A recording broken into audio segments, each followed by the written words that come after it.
Right now, switch your family to T-Mobile and get 4 lines for $25 a line with AutoPay and 5G access included on America's largest 5G network. So don't wait. Get unlimited and nationwide 5G access for the whole family for just $25 a line. Visit a T-Mobile store or T-Mobile.com today. Plus taxes and fees. Customers may notice lower speeds and further reduction if using over 50 gigs a month due to data prioritization. Video at 480p. Unlimited while on our network. Qualifying credit and 4 plus lines required. Capable device required for 5G. Coverage not available in some areas. Some uses may require certain features. See T-Mobile.com.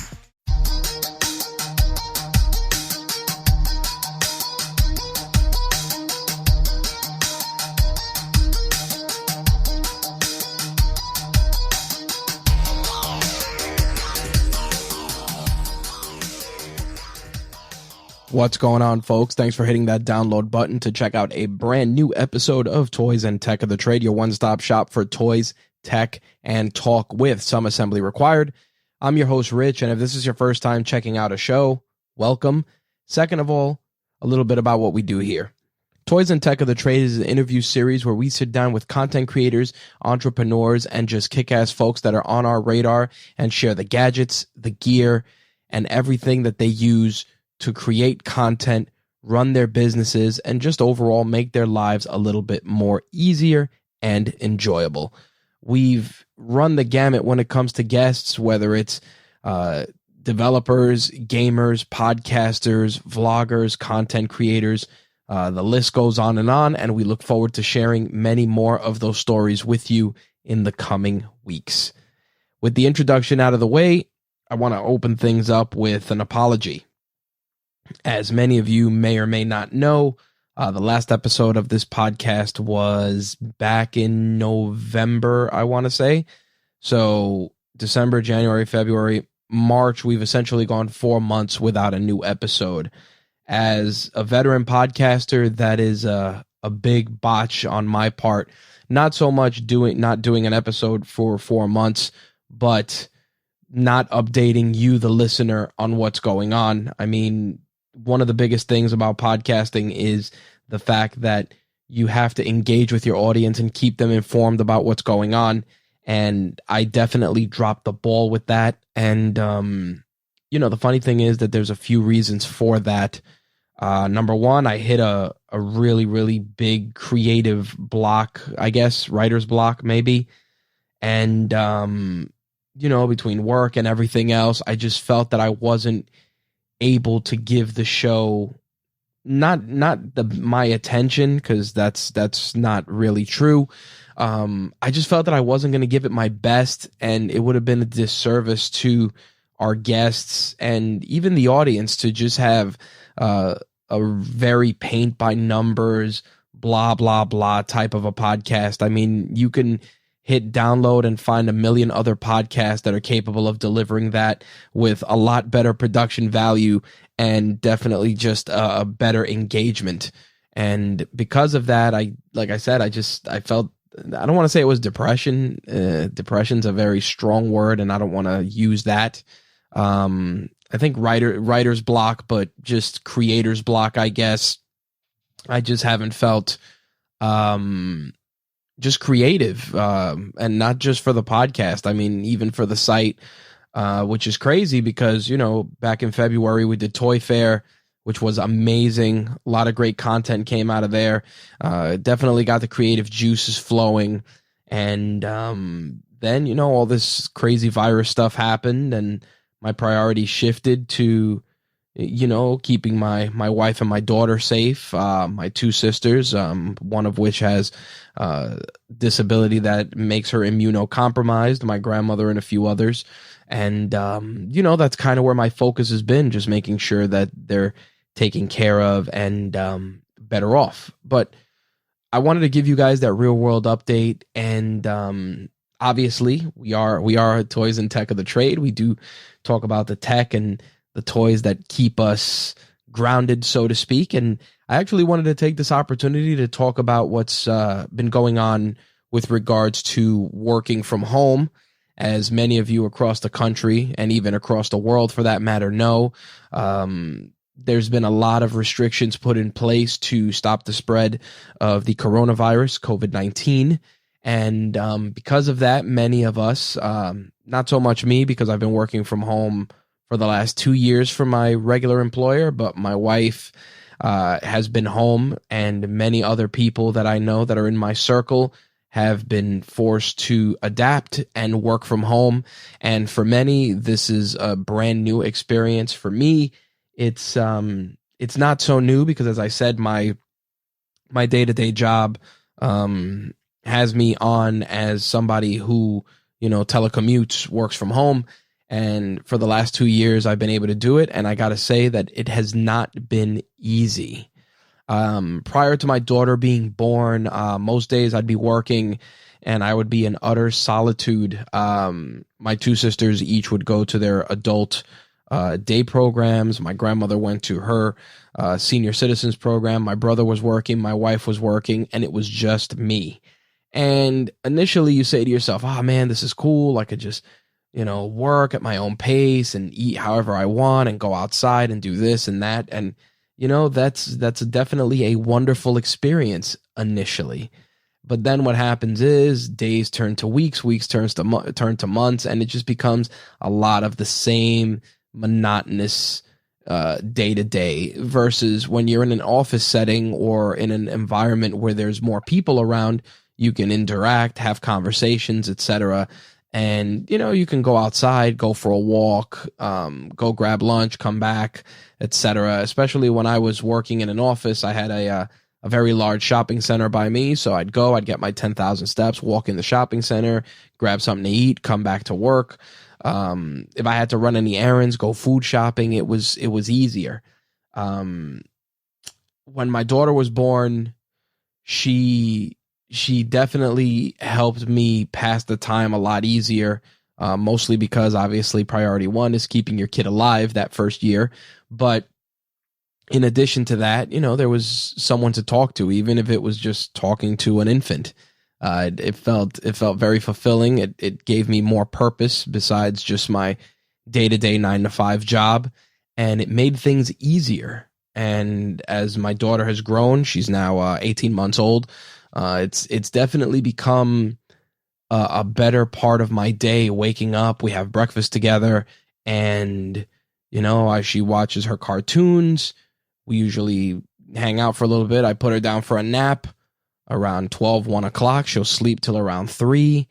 She'll have her next meal, and then she'll hang out in a giant play yard that we have in our living room until my wife gets home. And then, she comes home and she kind of, not that she takes over, but she kind of punches in and lets me just get my focus on my work and, content for the site and things of that nature. And of course, I still burn the midnight oil late at night, doing different things, whether it's social media or getting our shows out for the network. So definitely a lot of things. But, my wife works a regular job, 9-to-5, goes to an office, and she was told to start working from home.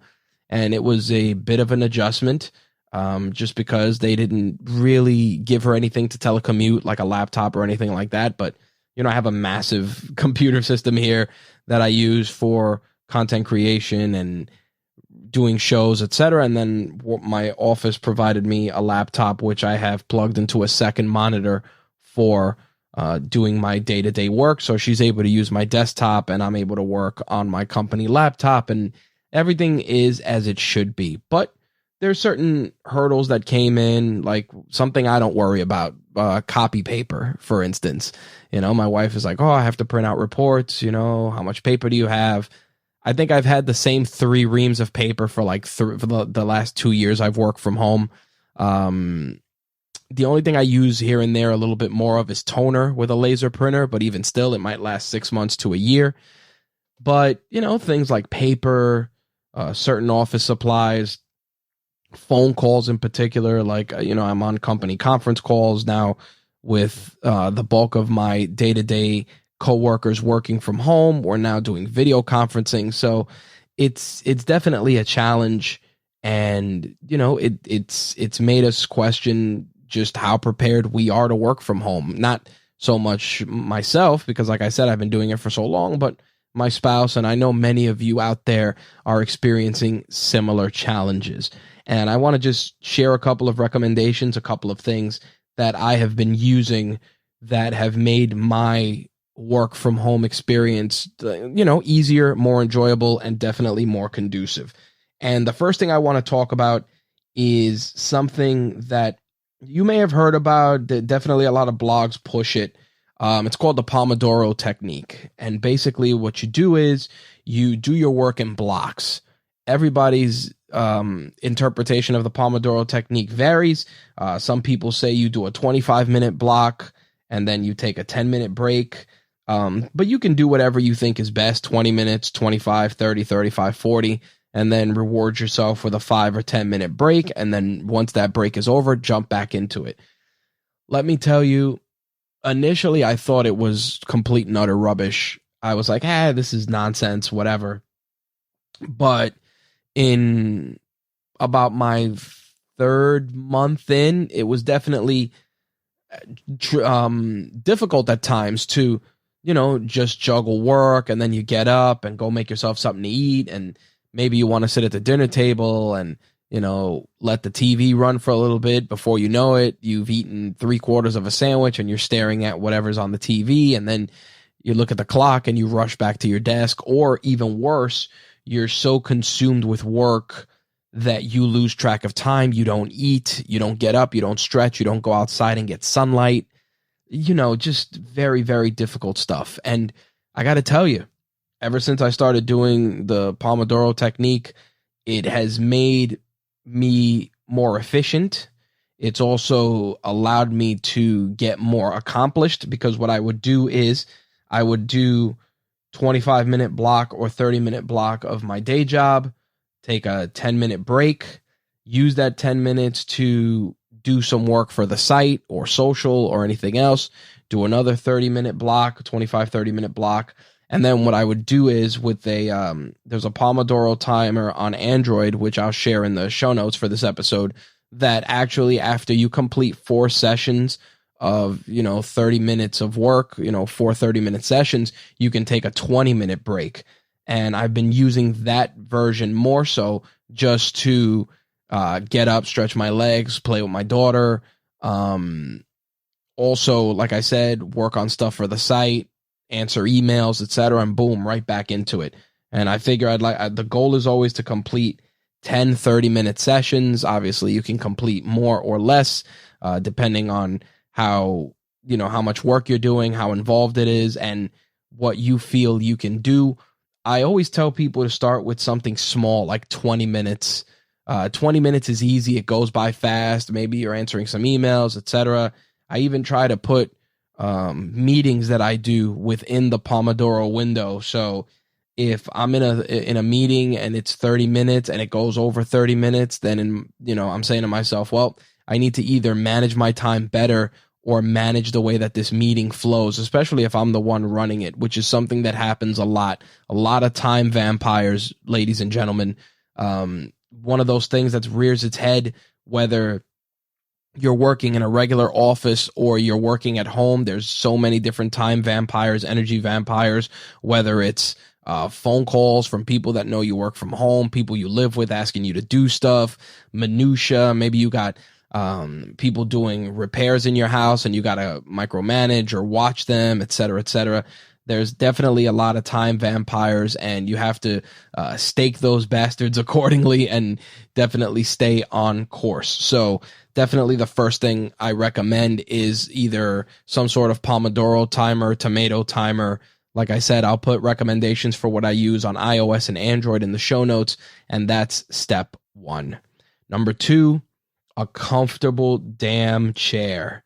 A lot of people are like, oh, I'll sit on my couch, or I'll sit on my bed, or I'll sit here. No. A nice, dedicated chair for you to sit in. That's the chair you sit in to do work. It's the chair that'll help you go into work mode. And if you're sitting in this chair 8 hours, 10 hours, 12 hours, 16 hours, damn it, you need a good chair. Because sitting on the couch, I don't care what happens, sitting on the couch turns to laying on the couch, turns to sleeping on the couch. So definitely not the move. One of the things I made sure to do was to not take my laptop anywhere else in the house. I have it docked in my home office, and I come in, I sit in my chair, and that is priority 1. Now, for me to sit here and give you recommendations on chairs, I'm not going to do that. Even if it's, great for affiliate numbers, whatever.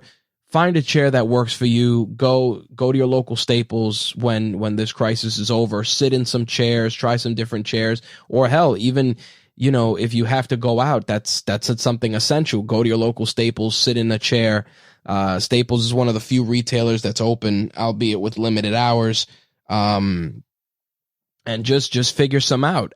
Talk to other people, look at chair reviews on YouTube, and just decide, do you want a nice dedicated office chair? Do you want a gamer chair? Is that chair going to be on camera? If you're going to do any sort of video conferencing, do you want some big, obnoxious lime green gamer chair? If you're cool with that, then so be it. I mean, sometimes that may create some conversation, but definitely a nice, comfortable chair. If you can get one that has a leg rest that you can extend, which a lot of gamer chairs I've noticed have, which is pretty cool, that's a great way to go. Or maybe something to rest your feet. I've seen a few friends of mine recommend a hammock that you put under your desk to hang your feet. Whatever it is, definitely get yourself a comfortable chair since you're going to be sitting in it for quite some time. Webcams. Especially now that so many of us are working from home, you're probably going to have to do a Zoom call or Skype or Microsoft Teams, whatever. There's a couple of different webcams out there. I use a Logitech C920. There's a lot of newer versions of that camera since then. That's a good one. The Razer Kiyo is pretty good. A friend of mine actually used that in a call recently, and I was really impressed because that camera actually has an LED light around it, which gives you some really good ambient lighting if you're in a darker, if you're in a area of your home that's not very well lit. Definitely that is key. So good webcam is important. Next, I have to say, if you have a company cell phone, definitely get yourself a good Bluetooth. More often than not, many of us use the earbuds that come with our phones and plug it in. Nobody wants to hear that. You want to have your conversations be clear and concise. So a good pair of Bluetooth headphones or a dedicated Bluetooth headset.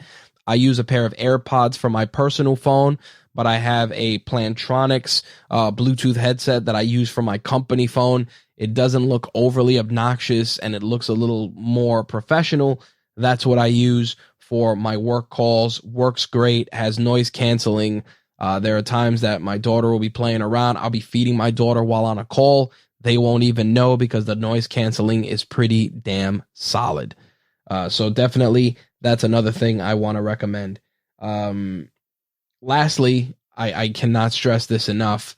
Definitely go outside, get up, walk around, do some push-ups.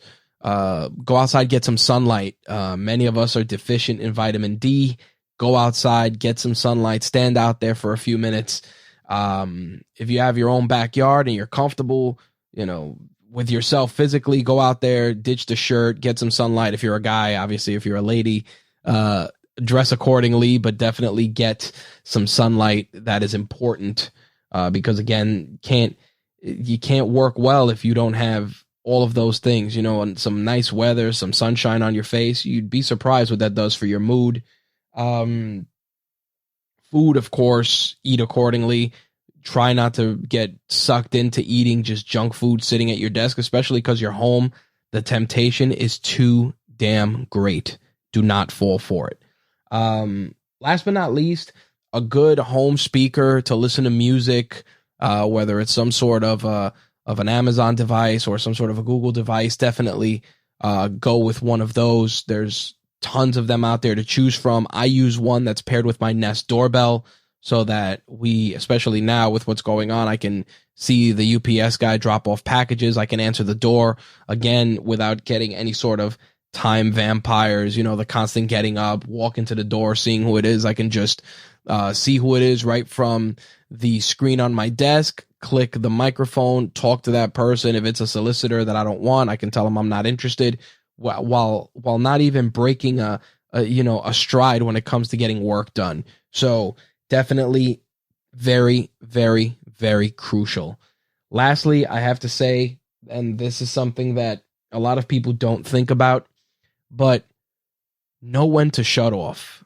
Have a dedicated space to do your work, and know when to separate it from your home life. Meaning, and this is something that many of us, we have so much trouble with, especially now if we're working from home with our partners, our family members, and our children.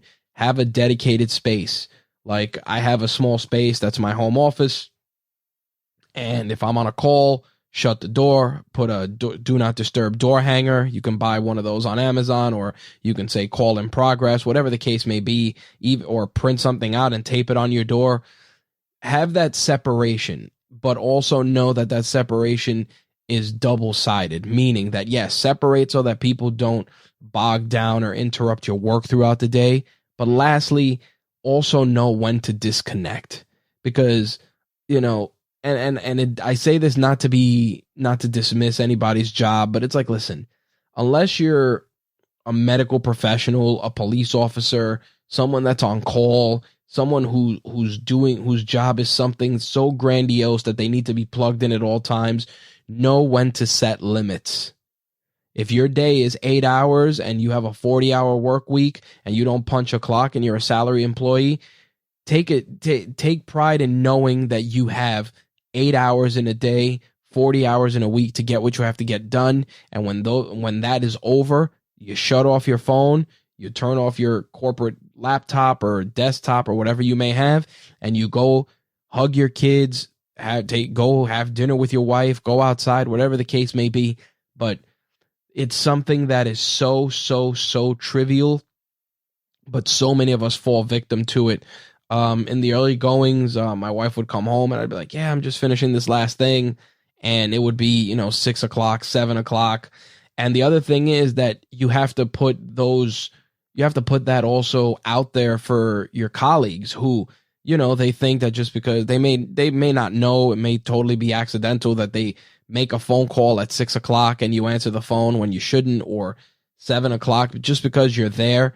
You have to really focus on nipping it in the bud and just saying, hey, whatever it is, can I take care of it? Is it quick? Because I'll gladly get it out of the way right now. If not, I'm on the way out. Even if you're on your way out to go sit in your dining room, hey, I'm on the way out. Can I call you back tomorrow? Or can I shoot you an email in the morning and we can reconvene?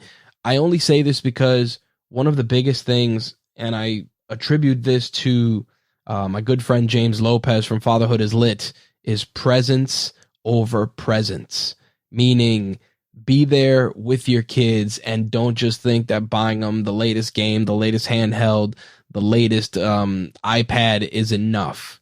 Be there, be present. One of the things I've been grateful for being able to work from home, aside from just being able to bond with my daughter, is being there for those great moments. Her first steps when she rolled over for the first time, the first time she stood up, which I actually saw her sneaking around on the baby monitor while I was working. I genuinely paused and just watched her in amazement as she walked back and forth in the crib, even though she didn't let us know she was walking.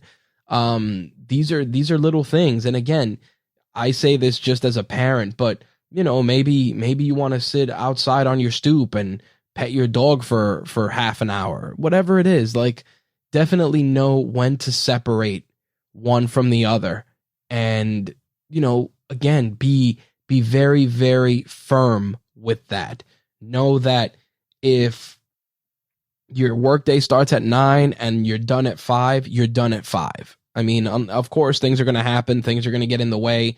But if you have people that are counting on you, that really value and need your time, then you got to do what you have to do to protect that time. Because guess what? You can lose $1, but you can always find $1 in the street. You lose an hour, you're never getting that hour back. You're never getting that 30 minutes back.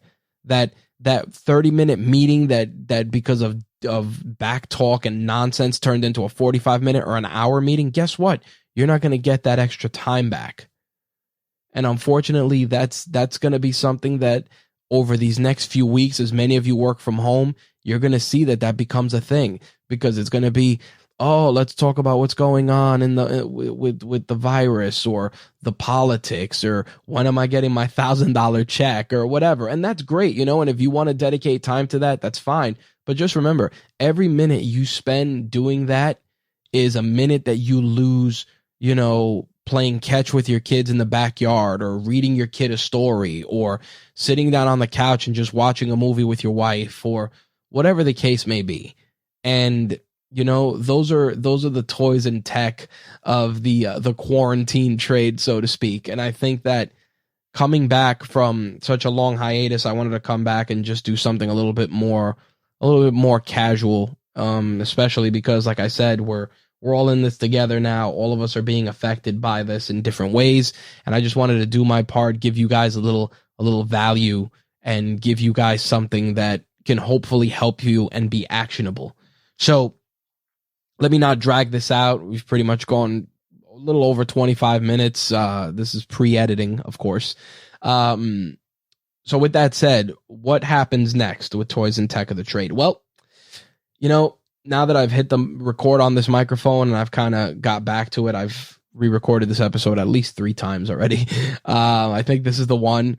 We're back to it. We're going to try and just, now that people have a little bit more dispensable time, we're going to try and get some more interviews in, some more creators, have a wish list of people that I want to speak to, share their stories, share their tech and their toys with you, hopefully give you guys some value, and also, as always, just help you guys be distracted. My job, in addition to giving you valuable things, is just to entertain. You can sit here and hear the sound of my voice and it might get you through the day, or it might put a smile on your face, or you might say, hey, that guy's full of crap, but at least you reacted and you did something. And with that, my job is done. So we're back to it. We're going to have new episodes. Definitely probably going to stick with bi-weekly, maybe monthly, not sure yet. We'll see how the schedule goes, but we're going to try and get a couple episodes in and return to our bi-weekly schedule. In some other notes, just real quick, our 2 podcasts, Turnbuckle Tabloid and Call Me When It's Over, celebrated milestone anniversaries as part of the Rageworks Network. So congratulations to Josie's Boy from Call Me When It's Over and Jay and Olsky from Turnbuckle Tabloid for their milestones and anniversaries, which, again, just really great work from those guys. If you're into wrestling, definitely check out Turnbuckle Tabloid. If you want something a little different, that's artistic and tackles culture and racial issues and relationship issues, then definitely a big endorsement to Josie's Boy and Alexis from Call Me When It's Over. They're killing it over there. Of course, check out Black is the New Black. And if you're into photography, content creation, podcasting, definitely check out Jose Betancourt. Latest edition is Cheese, a photography podcast. All of those are on the Rageworks Network, available on iTunes, Stitcher, TuneIn Radio, Spotify, and hopefully, fingers crossed, we'll be debuting on Pandora very, very soon. Lastly, one other show is heading your way, because, of course, I don't have 1,000 other things to do. But I've been kicking around a show, which is kind of going to be an audio blog. It's just going to be more life-centric, just because things that have gone on in my life have been very, very interesting for a litany of reasons. And I want to take some of those stories, share them with you guys. I think it's going to be therapeutic for me, just because a lot of them are just locked in. And I think that by sharing them with all of you, it may impact you and help you get through whatever situations you may be getting through. There's going to be life advice. There's going to be some stories. It's just going to be a more unfiltered stream of consciousness, so to speak. It's not going to be a long running show, maybe 25, 50 episodes tops, tackling different things. Like I said, life stories, things that are going on in my life, world views on certain things that I just don't want to share in this particular podcast or in any of the others.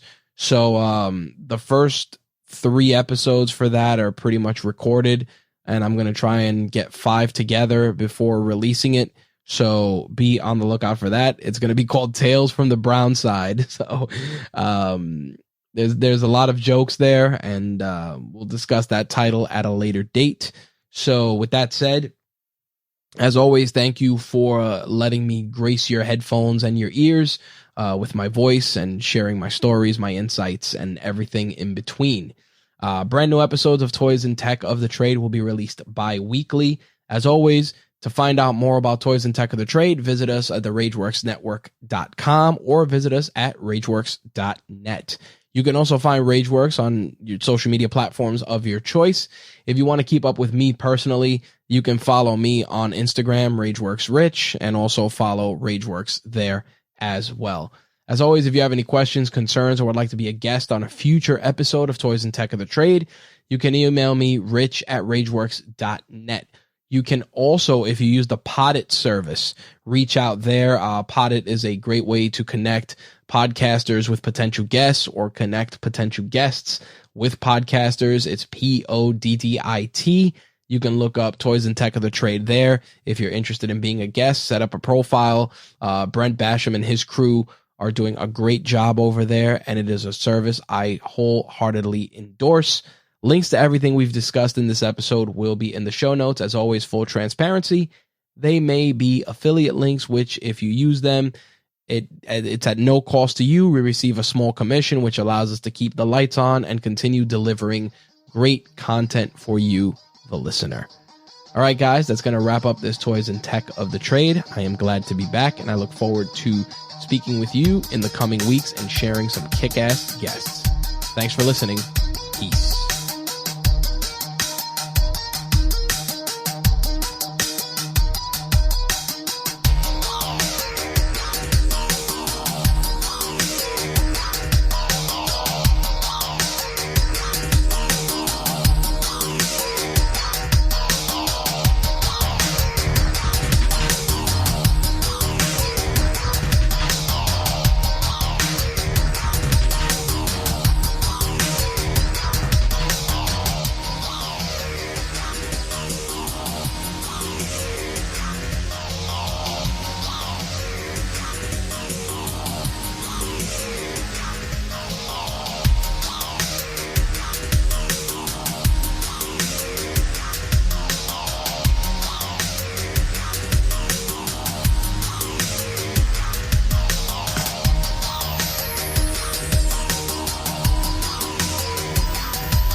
Big Mac, Chicken McNuggets, no, Big Mac and Quarter Pounder with cheese, or Filet-O-Fish. You'd be doing the same thing if you were at McDonald's, because you can choose not just one, but two of your favorites for just $6. Tasty Big Mac, crispy 10-piece Chicken McNuggets, juicy Quarter Pounder with cheese, or savory Filet-O-Fish. Enjoy two of your all-time favorites for just $6, if you can decide on the two. Prices and participation may vary, cannot be combined with any other offer or combo meal, single item at regular price.